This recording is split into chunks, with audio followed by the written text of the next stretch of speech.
Angin duduk, siapa tahu apa artinya angin duduk? Ini cerita ya, ketika saya koskap, belum jadi dokter kan.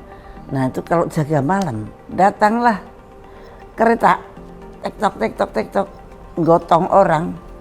Orangnya itu kerokan, aduh ini angin duduk. Dan biasanya orang itu meninggal. Saya sangat tergelitik, kenapa kalau orang datang jam 2 malam, jam 3 malam, dengan sakit di ulu hati. Nah ternyata orang Jawa mengatakan angin duduk, duduknya di ulu hati. Nah kemudian mereka kerokin, punggungnya dikerokin merah-merah dan baru dibawa ke rumah sakit. Kemudian ternyata di rumah sakit setelah di ECG ternyata itu serangan jantung. Nah yang namanya angin duduk itu sebetulnya angina pectoris, yaitu sakit di ulu hati seperti tertikam dan kemudian menjalar ke tangan sebelah kiri sampai ke begini, sampai ke ujung apa ini namanya jentik itu. Oke, jadi biasanya di kiri, tertusuk di sini ke kiri. Laki-laki umur 40 tahun atau lebih datang dengan kerokan dan sakit di ulu hati, itu biasanya serangan jantung. Itu bayangin sekian puluh tahun yang lalu ketika saya belum jadi dokter loh. Maka kemudian saya jatuh hati untuk pengen jadi dokter ahli jantung.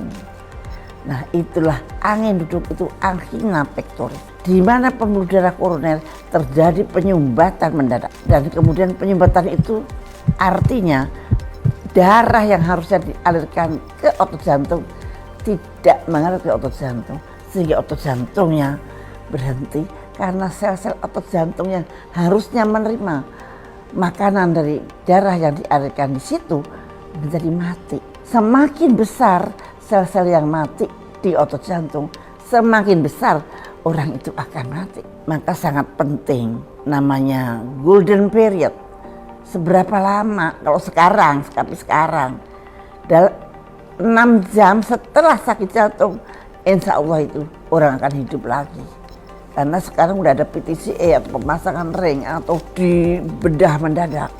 Nah itu tergantung dari mana penyumbatannya dan seberapa beratnya penyumbatan itu. Jadi sekarang pertolongannya memang harus dihilangkan sumbatan itu.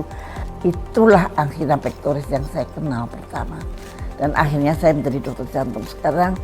Dan serangan jantung masih menjadi momok utama. Maka jangan sepelekan kalau Anda laki-laki berumur 40 tahun atau lebih, Anda mempunyai keturunan, ayah Anda meninggal mendadak, hati-hati. Segeralah ke rumah sakit jantung, ke rumah sakit yang benar-benar udah pasti ngurusin jantung. Jangan ke rumah sakit terdekat. Kadang-kadang rumah sakit yang terdekat dengan Anda belum tentu ada dokter yang betul-betul mengerti tentang penanganan itu. Nah makanya kalau Anda jelas-jelas menderita angin duduk, Anda harus berpikir harus segera ke dokter jantung, ke rumah sakit jantung. Jadi angin duduk jangan dianggap sepele, jangan dianggap bahwa akan hilang dengan kerokan. Dan insya Allah sekarang itu bisa ditolong dengan cepat bila Anda mendapatkan dokter yang tepat dan rumah sakit yang tepat. Saya Siti Fadila Supari untuk Indonesia Sehat.